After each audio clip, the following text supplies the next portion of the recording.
when you were talking about freedom, you have to go back to some of those constitutional principles that you learned back in eighth grade civics class when they gave you that wonderful view of our founding fathers and what they were fighting for. In reality, America was founded for completely different reasons than they told you in your history books. Well, it had nothing to do with tea. In reality, after the 7 Years' War, the French and Indian Wars it was here in the United States, Great Britain racked up a whole bunch of debt, essentially, protecting the American colonies from French incursions in the Ohio River Basin, etc. So the French were using their Native American allies to attack the colonies, and at the time, the North American colonies were not particularly valuable. The Indians still controlled the tobacco fields in the South. The French controlled much of the beaver pelts and fur trading in the North. And the 13 colonies really were unprofitable. So when you get to the American Revolution, it wasn't so much that we were revolting against the taxes the British were imposing, because the British were imposing those taxes to pay back the debt that America owed for defending the colonies versus the French. It was that after the war of the French and Indian War, you had Tecumseh's revolt. You had many of the native tribes deciding that since the French had lost the French and Indian War, that they were going to revolt and go and want independence and not want to be under the foot of the British. And they started revolting in the center of the country, all the way from Michigan and Illinois, Indiana, etc. So the British struck a treaty with the Native Americans saying that they would never expand west of the Appalachians. And they were treaty bound to not be able to do so. Now, people like George Washington and other major plantation owners, they felt that it was their necessity to expand outwards and be able to conquer these territories, to have bigger plantations and be even richer, and to spread slavery into these areas.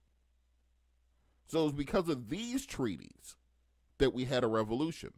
It wasn't about give me liberty or give me death, the oppressive British Empire, etc. The Stamp Act, the Intolerable Act, the T-Acts, all the things he caused the war, were minor grievances. Were they annoyed they had to pay taxes? Yes. Was it enough to overthrow the entire British Empire? No. The business people here in America figured out that they did not have to abide by the same treaties as the British did, and this is where you come up with the idea of manifest destiny. What do you think it meant? It meant that they had a destiny manifest by God to break these treaties with the natives to be able to expand westward at their whims. Thomas Jefferson said he wanted a nation of small farms, i.e. plantations, from sea to shining sea. They wanted to take the slave enterprise that they had developed in the colonies and expand it westward, because then you'll be able to conquer those tobacco fields in the South. You'll be able to plant in those cotton fields. You'll be able to have access to the forests, to the trees, to lumber, to trade with Europe. And these people will become richer than they could ever imagine. The common people had nothing to do with this. You didn't care if you were a farmer, if you were under British rule or colonial rule or George Washington rule or anybody else. What you were worried about was getting by from a day-to-day basis. Changes in government really only matter to the people at the top of the government. Everyone else just lives their life as it was. So when you think about the nature of how America was founded and the concept it was founded on, it was never this idea of being oppressed by King George. It was how can the rich people make the most money? So today at the Capitol, Donald Trump's going to be hosting all of the richest tech billionaires in the country. So it's going to be Mark Zuckerberg and the OpenAI people, the Elons of the world, those were the tech billionaires who were at inauguration. Because now that we've established the ability to have a military occupation in American cities, as we talked about, well, now the question is, how will the oligarchs cut up the country? How will we chop these things up to make sure the people who financed this government takeover will be able to profit from this government takeover? Remember, when the British surrendered in the Revolution, they were winning the war. If they had held out for another year, the colonial cause would have died out. Not enough guns, not enough ammunition, not enough training, not enough people, etc. They weren't able to get Canada to join in the revolution. They weren't able to get the Caribbean to join in the revolution as they had hoped to do so. And other than being supported by the French, who needed those funds for their own military ventures at the time, there was no chance of us winning the war. The British understood that we were unprofitable colonies and that they would actually make money by maintaining economic control over the 13 colonies and allowing them to break those treaties and move westward. And that was the concept around the founding of America. So when we're looking at this current takeover taking place, you have to follow where the money is at and who benefits from these things. Do you think they're opening up Alligator Alcatraz just for illegal immigrants?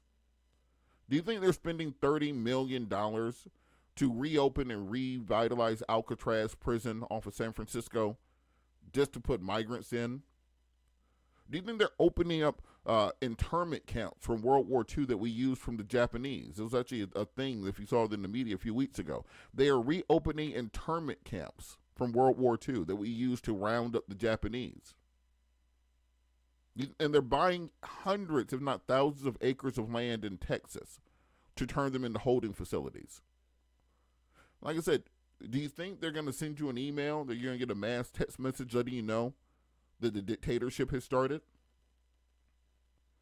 And when we talk about this idea of whether or not President Trump is planning on leaving office in 4 years, do you build a 90,000 square foot ballroom in a building that you plan on getting out of in 3.5 years?